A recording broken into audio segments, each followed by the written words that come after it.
Welcome to AFTERBUZZ TV, Season 2, Episode 10 of Preacher, titled Dirty Little Secret. We're going to break the whole thing down for you now. Stay tuned. You're tuning into the destination for TV superfan discussion, AFTERBUZZ TV. And now, let the buzz begin. Yeah, just What's up, everybody? Hey!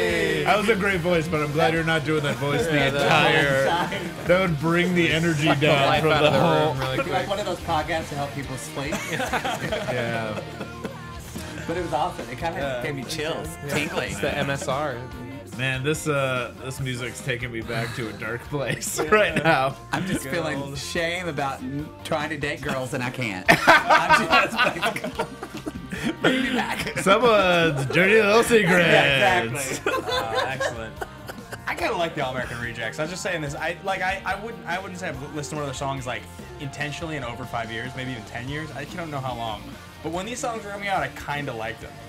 All right, let's get on to the episode of the show. Okay. So, it is AFTERBUZZ TV here, guys. We are Season 2 of Preacher, Episode 10, Dirty Little Secret. A lot is happening. I think the show is finally, like, I don't even think it's trying anymore. It is actually just mimicking the vibe of the comic book. This feels like I am now getting the show that I want and wanted from day one, and it doesn't feel like we're getting episodes that feel that way. Like, it's been 4 or 5 in a row now that just feel exactly like perfect. Yeah. It's just awesome. It's amazing. It's it's everything that I ever hoped the show was going to be. It's doing that right now. Right. It was a low energy episode, but I think it was still like it hit all these great story moments that I think it was great. Yeah. So hey, I think it's definitely like a calm before a storm. Yeah. That's the way I felt this Yeah. episode was. They're Really just like appropriate. doing so much, and they're showing us like the stuff with the Seraphim. I mean, we're finding out. They're giving us little pieces of the story that we need to find, Right. and they're doing it in the right way. So we're gonna break the whole thing down for you guys. Let's introduce everybody here on the far side of the table. Oh, hello. Not trying to date girls anymore, Not trying to Mr. date Matt girls. Marr. No. sorry, girls. I'm not doing well with dating guys either. Hey, everybody, I'm Matt Marr. You can find me at whatever you want at the Matt Marr, 2 T's, 2 R's. Hey guys, I'm Nate Miller here. You can find me on social media at Dog Like Nate. And I'm Dave Child. You can find me at Mr. Dave Child on all the Instagrams and the Twitters and DaveChild.com. I'm Dave Child. Hi. And you guys can find me at Ben Bateman Media on Twitter or Instagram or Hair Bateman. Great. Yeah, no, just not really. You can Just find me at great. Ben Bateman Media all over the place. So let's chat about the episode. So Yeah, I mean so Jesus, let's just start there. Oh man, Jesus. It's a very good place to start. We all were looking at each other, and it was like one at a time. People were like, "Oh, that's Yeah, it what's was going funny on." to see people recognize. Like, Nate, you did not realize until No. much later. I'm pretty upset at myself. Yeah. I wish we could have realized, recorded too. that reaction because it's kind of like you looked like you got kicked in the balls. You I was just just went, trying to figure out, like, who are we watching? Like, Why are we am I watching supposed to them know have- these characters? Yeah. At what point did everyone realize it was Jesus?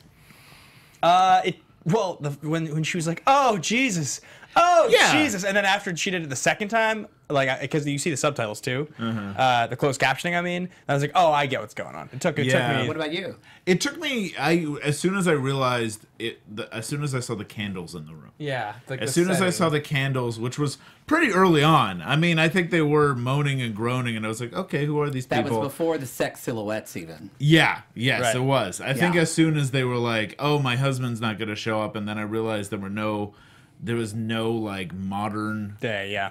day anything in the room, and I was like, "Oh, we're watching Jesus have sex." Right I was with you when you started going. Oh, that literally at the same time I went. Oh, so, Oh, yeah, because that took a while. That was like when he was putting on the robe. Like Yeah. that was. It If you took me haven't a- gotten it took- by now, It took me a while. And then the hair. Yeah, it definitely was. I love when she's just like, "I knew I wanted you from the second I saw you in the village with your friends, at the market with your friends." Yeah, I was like, okay, we get it. We get it. At that point, we get it, and then you're like, oh, what? Oh, that was fun. There's. well, we okay. didn't know if it was Jesus or another hipster. It's kind of hard to tell. in Yeah, this he day and did age. have a top bun on yeah, and I just didn't everything. know. Yeah. There's like definitely some humor to sort of just like, you know, comedy, modernizing any story like basically from the Bible at all. Like, do you guys remember that old episode of the Chris Farley show? Remember that old sketch on SNL when Chris Farley would interview people? Yeah, where he's like, do you remember? Yeah, Do yeah. you remember when you did Oh, this? yeah, yeah. The And he's interviewing Paul? Martin Scorsese, and he's like, and then, you know, Jesus comes in, he's flipping the tables, the money changers. He's like, yes, Chris. He's like,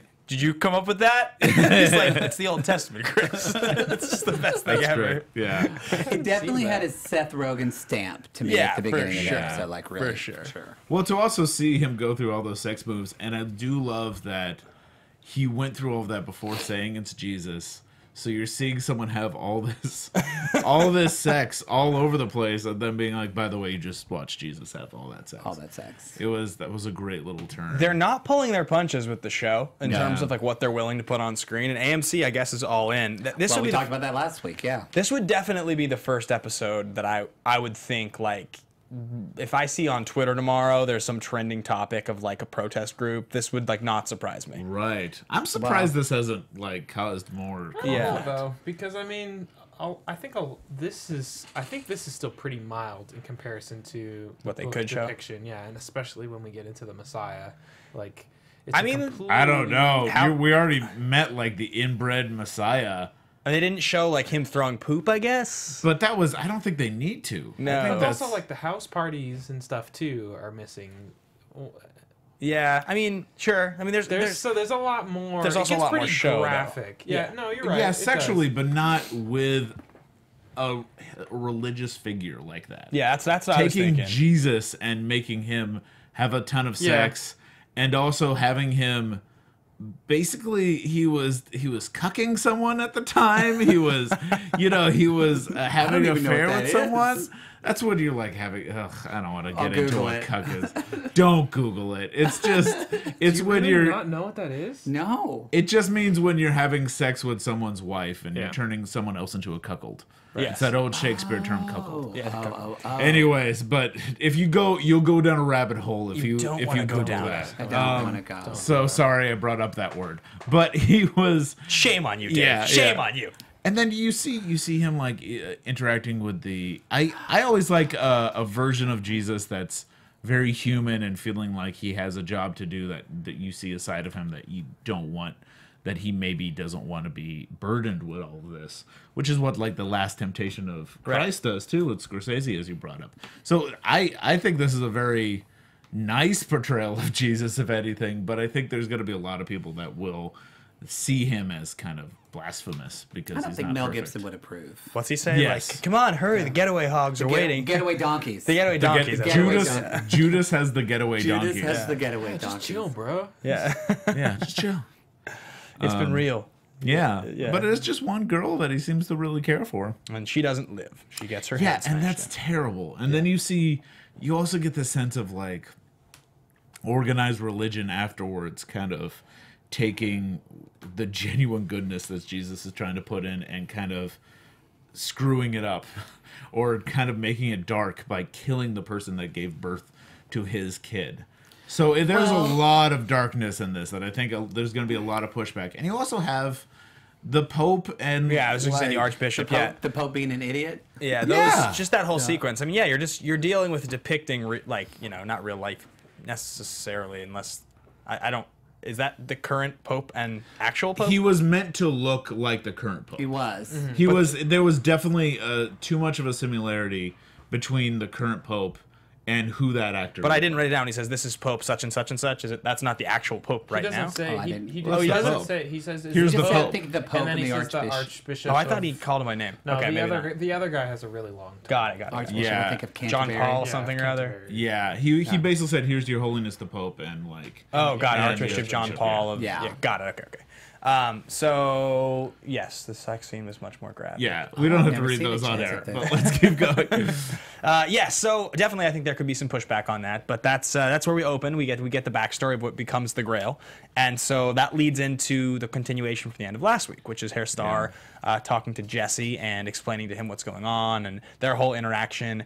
And yeah, I guess it's nice that at the end of the episode, Jesse does say, "You wanted me to go all the way there with you," because what you realize is like, Right. the whole time you're like, why didn't he just like say take off this hood, or like tell me everything you need to know, or like he kind of did, but it's like I feel like with the word there's more he could have done more to compel, or like Herr Starr would have been aware of the fact that he was going to be forced to do it, which he was, and so it's nice that it worked out that way. Like, okay, doesn't feel like I have to suspend my disbelief that He much. did put Jesse put a lot of trust into this, but it felt like we couldn't have had him trust this mysterious figure and mysterious group if we hadn't had like quite a few episodes where you're seeing him run into dead ends. Yeah. He's very desperate. Yeah. He's looking for any opening. Yeah, I was just thinking that. So this seems to be the only lead that he has, and I think he's just like, screw it, I'm just gonna go with it. I'll put the bag on my head and I'll explore. So I think it was. And I think he feels pretty safe too, just because he has the word. And I think that's actually probably a false sense of security, because especially if Hairstar planned for him to use the word on him to show him all this stuff, I'm sure they had a backup plan of, maybe another Samson unit with some headphones on or something prepared just in case things The backup plan. Right. I definitely think one really interesting thing, and this episode just reinforces it, is they've really built Jesse into just like not a likable character. He seems like he's driven, he's pretty selfish, he doesn't seem all that bright, and he's kind of desperate. He's I feel like they've made him not bright. He doesn't seem that smart, and maybe his character will come around. No, I think he just has. This is gonna sound weird, but I think they're going with the. I think he has to lose his faith. I think right now he still has faith in a God out there, and so he's pursuing everything into finding God and figuring out and helping God. And I don't know. I get the sense, and this isn't a spoiler because I think they're kind of going off from the comics, but I do feel like they're maybe going down a path where he's going to meet God, be disappointed, and then come into his own, and then realize how he could be a force for good and a bit more positive and kind of straight. I just kind of want him to have a decision. Right now he's wavering so much. Yeah, It's fair. Go ahead. No, I just thought he really hasn't taken anyone into consideration. I think we're going to, this is getting more predictions last week, but we're seeing he's so disconnected from basically everybody that kind of brought him to this point. To the two people that brought him, like even came to New Orleans with him. So it's like, I now that you said it, I think you're right. I think they're, like we've talked about before, I think that this season's going to end with like the breakup of the three of them, and probably with him losing his faith as well. Yeah. Like literally just, and then the next season will probably be like rebuilding who this man is. Right. Well, and he might not lose his faith until he actually meets God face to face. And I think that might be happening. I don't know if it happens at Maybe the end sooner. of the season. I It feel might like be sooner. It might be leading up to it. But also this episode brought in a couple of. It said a word that was a bit surprising for us, which was Seraphim, when the Archbishop brought up his theory for where God is, that the Seraphim have been Rebellious, disgruntled sect of angels that are have rebelled against Mm-hmm. God. And and so we could end up seeing more Seraphims, but it kind of also seemed like the Pope was like, no, that's not what's happening. He's building tall, beautiful tiger beasts Yeah, I somewhere. think that was more of a 10 red foot tall. herring than anything else. That was Yeah. just an indication of that both of them just kind of make up their own truths. Well, I Right. think introducing the Seraphim there, again, guys, we make reference to this, but we try to be sort of vague about the comic book stuff and really talk about it at the end of the episode after we've given a spoiler alert. But that is a term that does come from the comic. And so I think it's one of those seeds they plant now that they probably won't explain until Yeah, quite they a bit did just later. kind of like lightly drop it in, but Yeah, it sounds Yeah. plausible enough when it's explained that as a watcher of the show, I think you could be like, okay, that's probably something. Yeah. But also we don't follow it, so you're like, oh, maybe we'll find out more about that later, which is, I think was the point. Right. And before we move too much further, I see some people in the chat, Ivan especially, was asking about if the Grail, if the disciples were coming straight from if the Grail was started by the disciples. And I think we get a sense that it was that one guy. Yeah. It was that one. He's the one keeping the secret. what is the thing Yeah, about Thaddeus? Yeah. Thaddeus was the one guy who kept the secret, got the child, Killed the and mother. Killed the mother, and he also came with. He was dressed in white. Everyone he came with was dressed in white. So that White was and the red. splinter group. So they do keep it in a way where it's like the rest, Jesus and the rest of the disciples aren't to blame, Yeah, I mean, except for this- Thaddeus and like. Don't his blame Grail John and people. Peter and Paul and whatever. Yeah, Right. And the whole mamas and papas. You don't Mamas have and to. papas, you don't yeah. have to blame all. I mean, of there have them. been conspiracies about Jesus having a secret child for years, and one of the thing that is prevalent in a lot of those theories is that there is a secret organization that is protecting Right. the lineage. So this fits, perfectly Oh, into yeah, that. wasn't That's a it big Angels part and- of Da wasn't it Vinci. Angels and Yeah, Demons? exactly. Yeah, the Da That's Vinci how- Code, and I think actually it's taken a lot of years for Preacher to be made, and in that process, the Da Vinci Code came out. It's written and made into 3 films. 3 films, and I think that probably helped. Boy, they stretched that. Yeah. Jesus. Well, it's 3 books. made 3 They turned books, into yeah. 3 films, but they stretched those books. Wow. Can we But- all just... Oh, yeah, go ahead. I think it's also I think that's Preacher wouldn't be existing as a TV show if it wasn't for the success of the Da Vinci Code. I think that came out and people saw, oh, this is how they're talking about Jesus and that he might have a love child with secret organizations. That seems to go really well. Maybe we can have a TV show and have people not get too angry and also put some dick jokes in it. I think it's different though too because the Da Vinci Code. I've only read the first book and watched the first movie. Oh wait, no, I read the second one. Anyway, it takes itself seriously. Yeah. Whereas Preacher is already set up where it's not taking itself seriously. So Right, right. at least, I mean, I'm not a Christian, but I think if you're watching this, you're already primed to like take it with a big grain of salt. Yeah, Right. can we all just agree that the Da Vinci Code trilogy is like one of the most irrelevant film trilogies to come out in our lifetime? It's like so much money, so much hype, and I like don't know anyone. Forget that it's happening. Like I don't, and the fact it was like it's directed by Ron Howard and starring Tom Hanks at like the end of a career of Tom Hanks, where anyone wanted to see him do that anymore. Yeah. So I just weird. want to see him do Although I funny just feel stuff like the again. target market for that Just do funny movie stuff. too is just like also past where like they're even interested in something like It's that. just so strange that it happened. They made It 3 is. movies. Like I Right. feel like it was 10 years earlier that it happened. Somebody That would was have been seeing it. like very significant. And those movies just like, it's like National Treasure was bad, and then those movies just made it even worse. It's kind of how it happened. Yeah. Well, but they were successful. And they were really successful. And the books were super successful, yeah. And I think that we wouldn't have a show that's even... This feels like more like a parody of Yes, the Da Vinci Code. fully. But we couldn't have that unless we had the Da Vinci Code. I think we needed to have the majority of America kind of accept that and be okay with it in order for us to come out with the same thing with dick jokes and fart jokes and see Jesus yeah. actually get boning a lady. Preacher is very parody in tone. Yes. You know, we see it all the time. Like when we saw the mock NRA group Right. at the beginning of the season. Yeah. You know, it's Yeah. these over the top cartoony things because it's, one, they're sending a message about whatever the subject matter is, but it's also for entertainment because it is funny. And especially when you get a lot of the dark themes that we deal with some of these characters, you get the nice balance of, the few dick jokes because it Right. helps you, breathe and be able to keep moving through without course. just getting completely down. Long story short, I would trade all of the Da Vinci movies for one good Tom Hanks movie because we should have had more of those. Okay. Moving on. There's still time. All right, so moving on to the rest of the episode, we have the storyline with Cassidy. So we get more of this, like Dennis is kind of the evil son, and it's just all throughout the I episode. feel like a lot didn't really happen with it. It was kind of there for filler.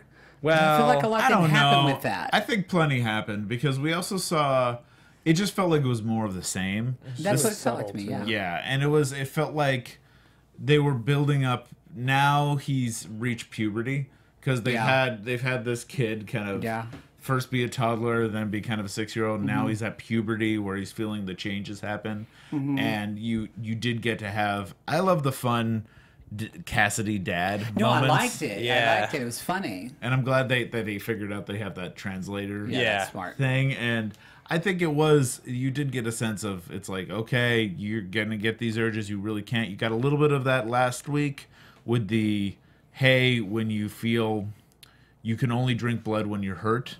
But now we're Right. seeing him totally not listen to it.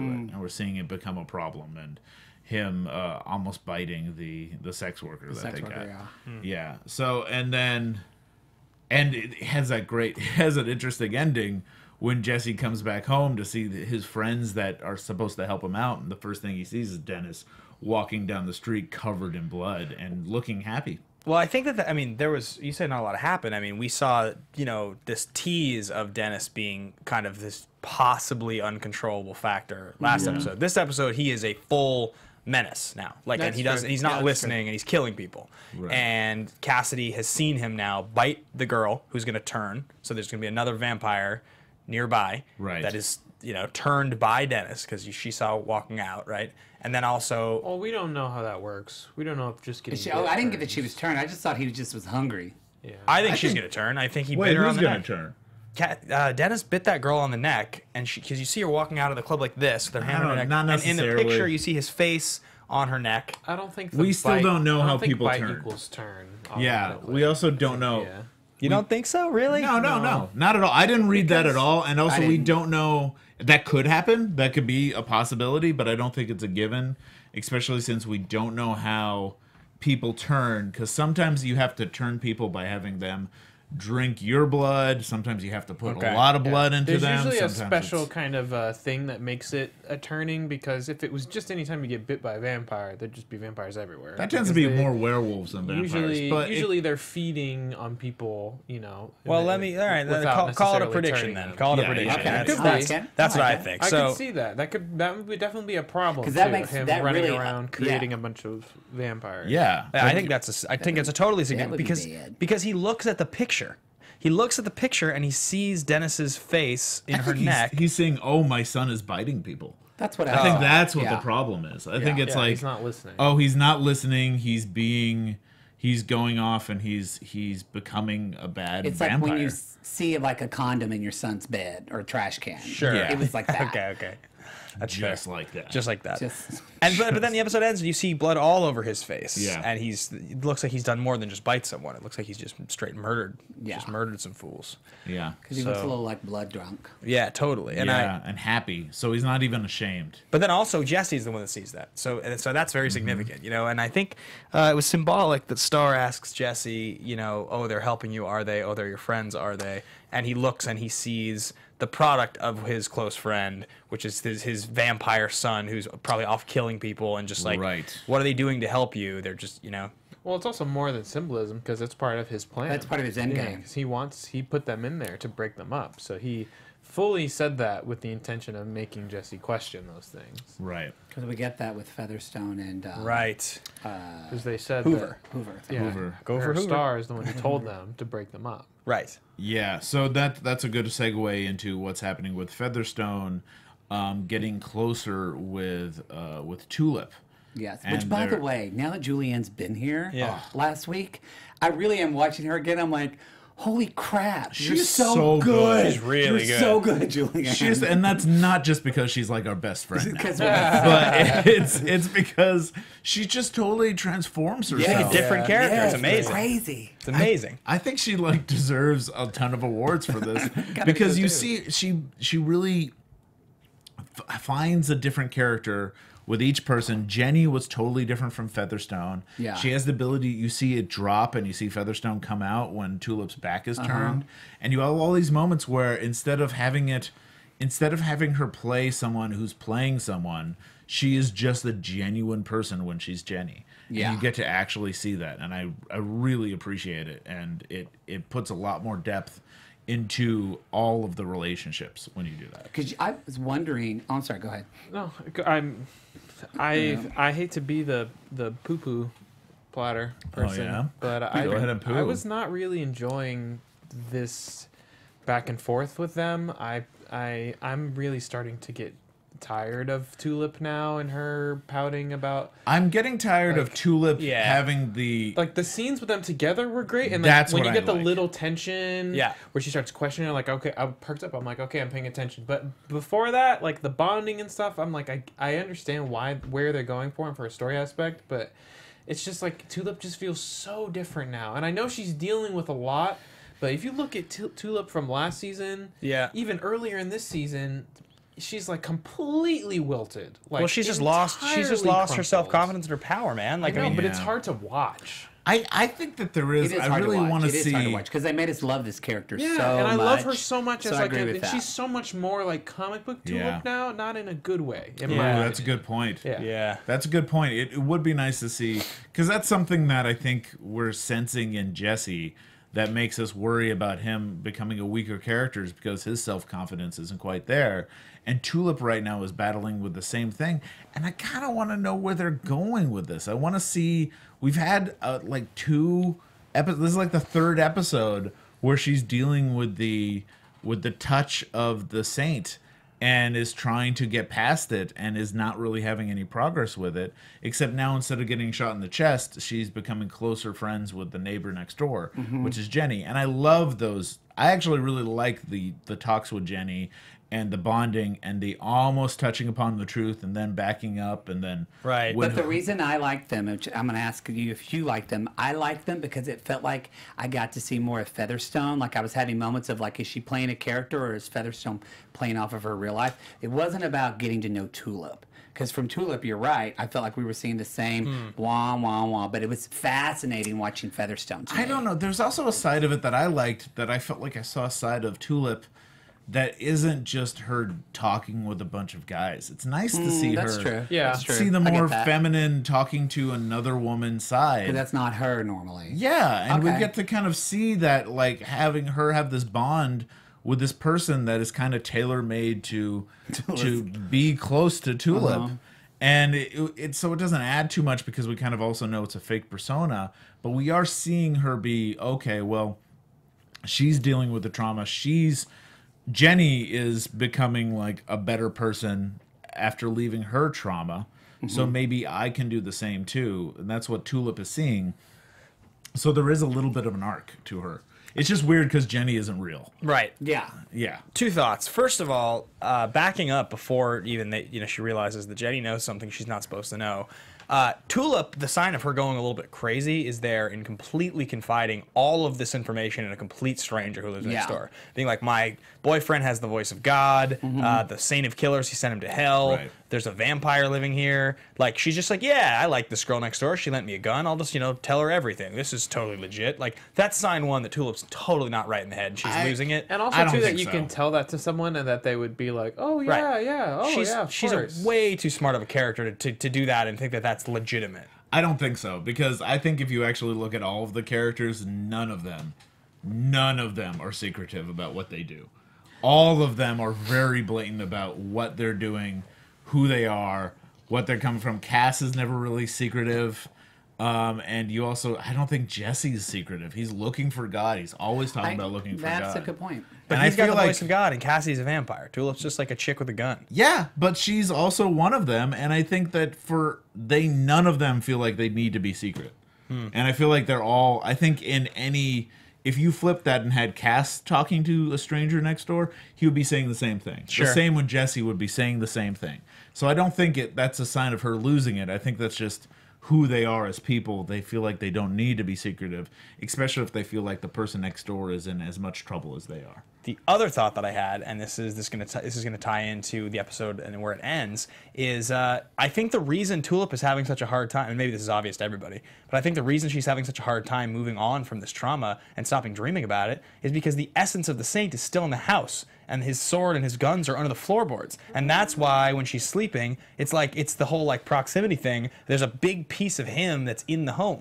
You don't think so? Maybe. I mean, I would not be shocked. Yeah, they kind of, this isn't a spoiler. They were just showing, like, next week it shows her, I guess she's trying to, like, burn the gun and it won't even get hot. Right. So I think that could be, almost like a voodoo doll or something. Yeah, right? Yeah. Yeah, Something. bit of a spoiler for if you don't want to watch the next week on. Some people don't like to do that.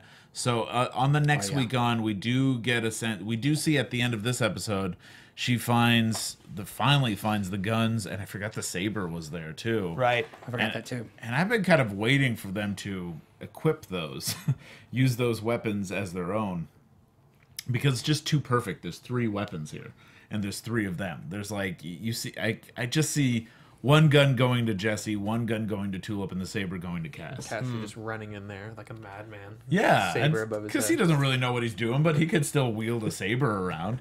So, like, I don't know. I feel like they're maybe leading towards that, but I think it's the touch that's really haunting her. How does she get rid of the touch then? I think maybe they have to get rid of the saint. Like, the saint is still in the world too, and that's maybe a problem as well. And I don't know if it's hard to tell if it's spiritual or psychological. Like, it feels like it's spiritual because the saint is the saint of killers and he comes from hell, so you feel like it's tied into that. I think it has The to do saint with of the all fact that killers he's did. still on Earth, or on, that he didn't actually get banished to hell, that he's still kind of around. I think that is part of the reason why Right. it's actually having an effect on her. Right.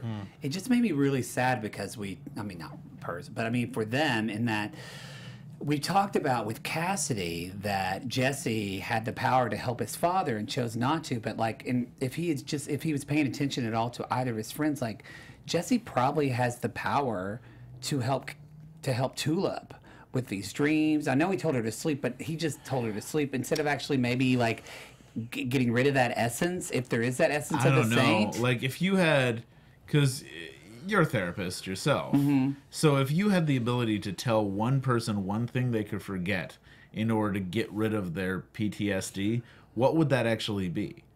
Like, how do you pinpoint it? Because what it's like a domino effect. Yeah. I don't want to say butterfly because I can't say it anymore. But no, it's like it is a domino effect. Yeah. Yeah, it might end up becoming like he might damage her in some way. But still, I mean, the fact that he isn't even like been able to even think about that or be open to that because he's so, he's self-centered right now. Yeah. Like he could have, the big thing with Dennis coming back and being a vampire is he can't really gripe too much about it because he had the ability to be like, right, hey, maybe try and heal him before you turn him into a vampire. Try to like heal him with your voice, and then if that doesn't work, then turn him into a vampire. He didn't even try. And he still doesn't know they slept together, right? Jesse? No. Oh no. Yeah, so like that's still in play as well. If that ever if that comes out, that'll be a huge issue. Huge. Yeah. Huge. Massive. Like breaking up the team type of issue. And maybe that will be a thing. I mean, so let's talk a little bit about then the chemistry that we've seen brewing. And Jesse's not really in the episode with them at all this week, so it's just the only interaction we see is Tulip and Cassidy for a brief moment. And there's a look on her face for a second when she sees the woman walking in the room, and she sees Cassidy, and it's Twister, and he's like, "You want to play with us?" And I can't tell if it looked like she was jealous or if she was just. I don't see it. I don't think that she has a thing for Cass. Jealous. I mean, they had that moment because even when they had that moment with Jenny, and Jay was like, "Oh, he's attractive and bony," and she's just kind of like, "He is bony." I didn't get an attraction from that as well. Do you think Tulip really has no attraction, or do you think she's just trying to tell herself that? That's a good question. I mean, it makes it seem like she might have an attraction whenever you have someone say, I mean, writing 101, if you're trying to make someone attracted to someone, say, I'm definitely not attracted to them. Right. That definitely sounds like you're attracted to them. Right. But at the same time, I just don't believe it. Like, I don't believe that. I think Cass has a thing for Tulip, but Tulip doesn't have a thing for Cass. Because I don't think that there's. I think that chemistry is one way there. And I also think that Cass is not trying to manipulate the scenario in order to get with Tulip. I think we see that in this episode especially. Because if that's the case, he wouldn't be like bringing a girl in. Yeah. And I feel like he is trying to keep his distance, but he also still has feelings for her. You've never had a crush on someone and then visibly dated or hung around with someone else in front of them to make them jealous? Ooh, you're one of those guys, aren't you? I'm not saying I've done it. It's just like people do it all the time. You're one of those guys that listens to one All of those American guys- Rejects. I don't do it, but people do it. Listens to All American Rejects. People might have done it to me, but I don't do it. Someone's got his dirty little secrets over here. But yeah, it's I mean, it seems like they let the attractive You're thing All drop. American Rejects. Oh, all of us. all of this. Been waiting for that all episode. Oh boy. But yeah, I mean, I get the sense that that Jenny is even trying to kind of turn that nail, that Featherstone's trying to turn that screw and see if there's something there. But I don't think it's quite there. So then back to that, we have the confrontational moment. The Hoover. Yeah, I mean, well, I was just gonna say it's the classic turn, and that's like every detective story. I didn't say that her name was blah blah blah. Right. I didn't say that I was from there. As soon as she listed all that stuff, I'm like, oh no, don't start listing Which, things. to me, okay, so just because we talked a lot about Featherstone as a character last week, I was trying to think, Featherstone is so good. So why, what would make her slip and do that? Is it because Featherstone was getting comfortable with her? I think honestly, it's because she was trying to concentrate on the game at the same time as Oh, you think deceiving. it's that? Just it's not. I that think it deep? could be I think there's a reason why it happens while she was playing a game. Because I think that gives the character motivation. And I think this is split focus. to be split focus and be like, and then you do all this and put it in the list. For a second there, I thought they were gonna have Featherstone just be just a total boss, a Guitar Hero, just because like, of course she would be, because like she's amazing at everything. Yeah. Oh yeah, I was gonna what if like Tulip went out of the room and then she like did it. But okay, sometimes things aren't that deep. I love that. I like that explanation. I think it could be as simple as that, and then you see her like, oh, I messed up. I'm gonna have to recover, and then that's when she brings in Hoover, right? Which was great. Yeah, Hoover. So that interaction is just continues to be some of my favorite, and I felt so bad laughing as he got his ribs broken. Yeah. But how could you not? Like You could see the joy of her even cracking his ribs too. Like let me get a shot at it. Just keeps kicking him. Yeah. And also Hoover playing like an abusive drunk was just like too funny because he's just Hoover. He's just the best. I'm not. And Rodney. Yeah. So good. He's just name. pacing. Sound like a woman. He's just pacing, eating his cereal, watching the the surveillance. Eating his blueberries. Yeah. That's why you look like that.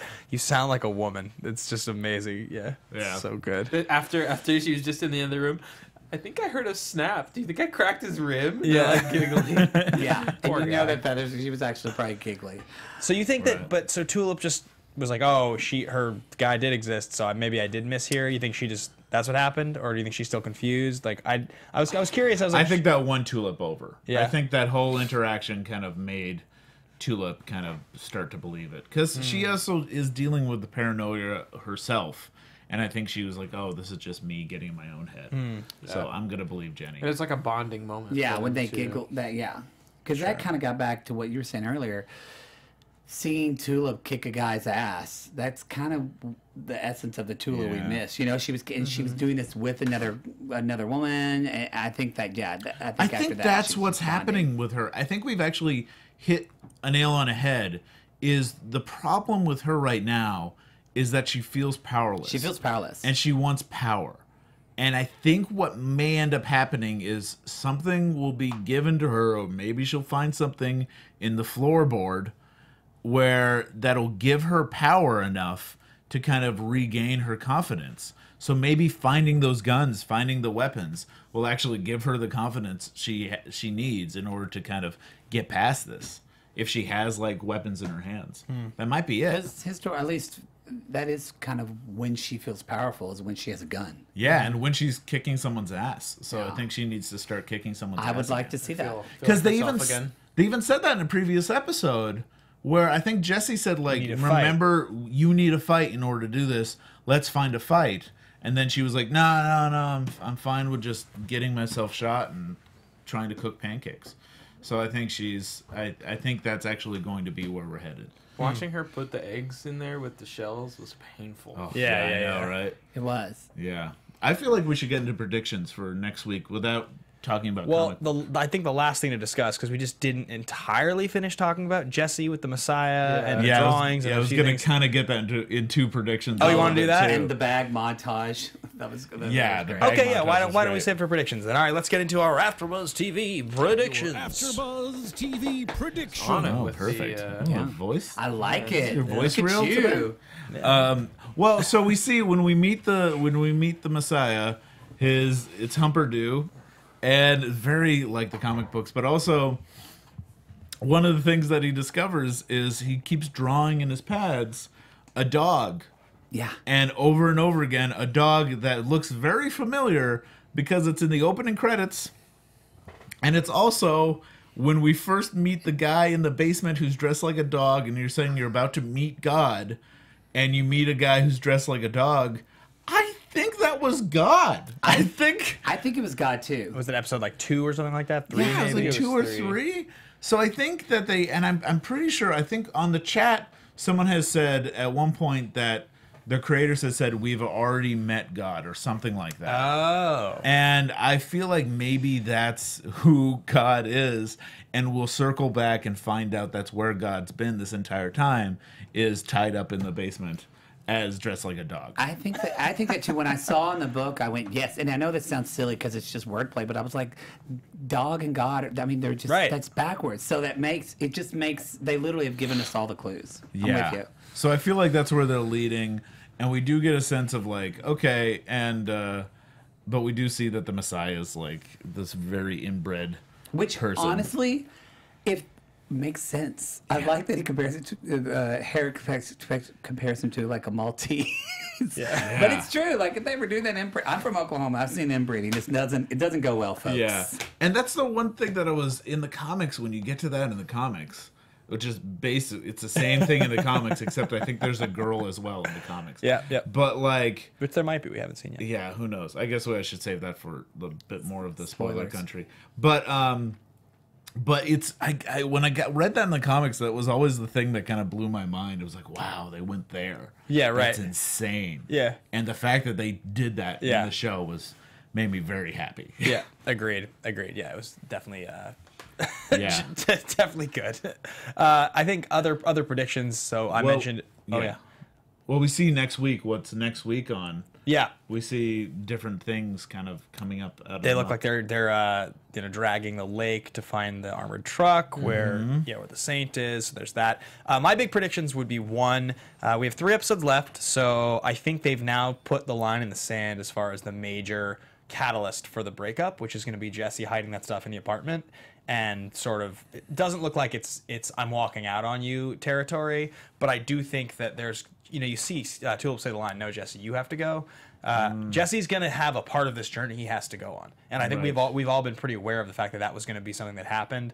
And I think that's going to be what splits them up. True. So, and then the other thing is I do think that Cass has turned that girl into a vampire. I don't think that was Cass has turned the girl or Dennis? Dennis. I don't think that was unintentional. I think that her holding her neck and you seeing a picture of his face in her neck, I just am telling you, that's just my gut. My gut tells me that was an intentional thing for us to see and wonder. I guess, yeah. You got a good gut. Okay, we'll see. It just doesn't seem necessary to me. Like, it feels like they already have Dennis running amok.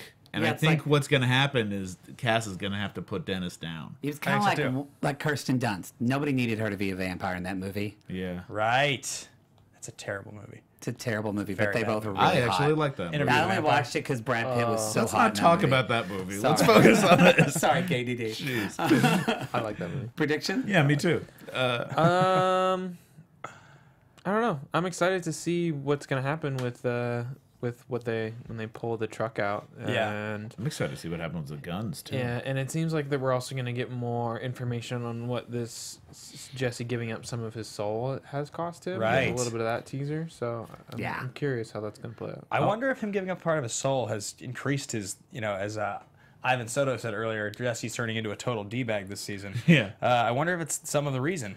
That's actually a good point. Maybe we'll find Wonder if it's that intentional, out. We do have Wheel Watcher 05 saying, my money is on the street preacher being God. Yeah, that was good Which too. was- I'm on the dog. Ivan Soto says, Bateman, you need vampire blood in your system to become a vampire. I'm sorry. It depends. Universe to universe, man. I don't You know. also don't They know. did say Yeah, we but it met hasn't God been at established. Comic-Con. That's true. So. It hasn't been, and it hasn't been established how you turn it into a vampire, but we'll Just see. I like hope it. it's something ridiculous. Yeah. I hope it's something like they have to, I don't know, You like gotta sweet teabag tarts. them or something. Yeah, and something. Yeah, right.